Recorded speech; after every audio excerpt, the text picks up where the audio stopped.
আহলে হাদিস কি, মাযহাব কি, এটা তো ফজর পর্যন্ত কথা কইতে হবে। আহলে হাদিস কি, মাযহাব কি?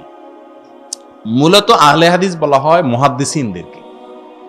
মূলত প্রাচীন কালে আহলুল হাদিস বলা হয়তো যারা বড় বড় মুহাদ্দিস, তাদেরকে বলা হয়তো কি আহলুল হাদিস।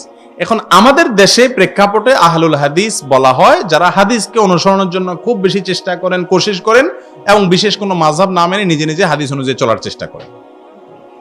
অল্প কথায় সেটাই বোঝানো হয়। আর মাযহাব অনুসারী যারা, তাদেরকে বোঝানো হয় কোন একজন ইমাম কোরআন এবং হাদিস অনুযায়ী অ্যানালাইসিস করে দিয়েছেন, সেটাকে অনুসরণ করা। কথা বুঝে আসছে? কিছু ভাইরা আছেন যারা মনে করেন মাযহাব মানাটা শিরিক, এরকম আছে না নাই কিছু ভাইরা? এটা মূর্খতা। মাযহাব এটা মাটি ভাইটা বাইরে হয়ে যায় না। মাযহাবের যে চারজন প্রসিদ্ধ ইমাম, ইমাম আবু হানিফা, ইমাম শাফি, ইমাম মালিক, ইমাম আহমদ ইবনে হাম্বল রাহিমাহুল্লাহ, তারা প্রত্যেকেই কোরআন এবং হাদিস থেকেই মাসআলা আবিষ্কার করার চেষ্টা করেছেন। অতএব তাদের অনুসরণটা দেখতে তাদের অনুসরণ মনে হচ্ছে, মূলত ওইটাও কোরআন হাদিসেরই অনুসরণ। আর বস্তুত আমরা কেউ কিন্তু মাযহাবের বাইরে নেই, কেউ কিন্তু মাযহাবের বাইরে নেই। আপনি শেখ আব্দুর রাজ্জাক বিন ইউসুফকে মহব্বত করেন, উনি পেপসি, কোকা কোলা এগুলো খাওয়াকে হারাম বলেন, আপনার কাছে ওনার এই যুক্তি ভালো লাগছে, আপনি এটা আমল করেন, তাহলে আপনি এই ক্ষেত্রে ওনার মাযহাব মানলেন। কারণ এখানে কোরআন হাদিসে ডাইরেক্ট কিছু বলা হয় না, এটা ওনার বুঝ, লাহু ইজতিহাদ। এভাবে এক একজন আলেমের ব্যাখ্যা বিশ্লেষণ মানাটা বাহ্যিকভাবে মনে হয় ওনাকে অনুসরণ করা, মূলত ওনার কোরআন হাদিসের ব্যাখ্যাটাকে কি করা, অনুসরণ করা।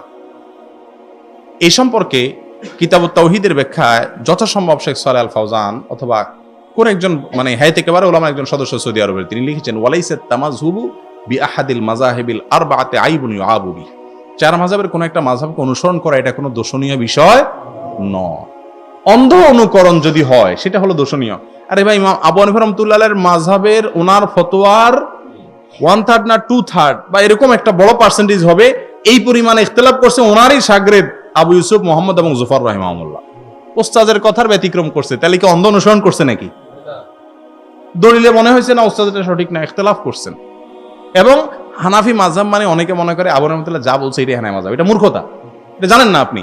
হানাফি মাযহাবের শত শত মাসালা আবু রাহমাতুল্লাহর কথা অনুযায়ী ফতোয়া না, ওনার ছাত্রটার বেশি দলিল সমৃদ্ধ ওইটার উপরে ফতোয়া।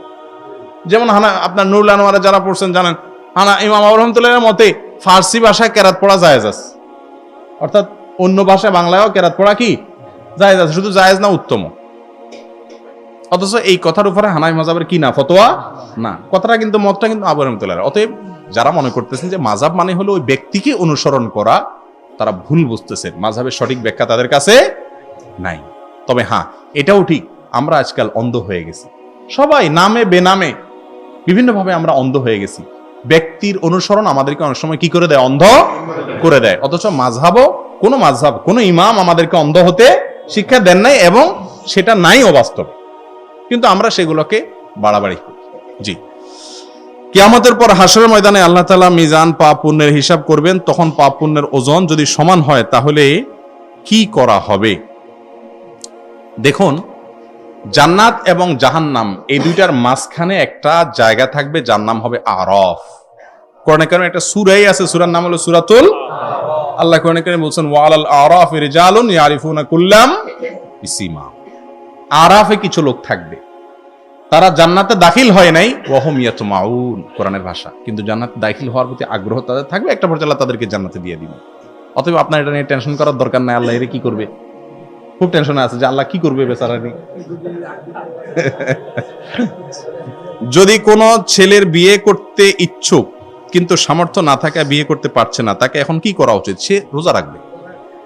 রাসূল আকরাম সাল্লাল্লাহু আলাইহি ওয়াসাল্লাম বলেছেন, মান ইসতাতা মিনকুমুল বাআতা ফালিয়াতাজাওয়াজ ওয়া মান লাম ইসতাতি ফাআলাইহি বিসসাওম। যে ব্যক্তি রোজা রাখার, বিয়ে করার সামর্থ্য রাখে সে বিয়ে করবে, আর যার শারীরিক সামর্থ্য আছে কিন্তু আর্থিক সামর্থ্য নাই সে রোজা রাখবে। কিন্তু এটা কখন? মোহর দেওয়ার ক্ষমতাও নাই, বাসর ঘরে যায় মাফ চাইতে হবে যে মাফ করে দিও, এই বেহায়াগিরি করতে হবে যে, তার জন্য এই মাসালা, ঠিক না? ঠিক।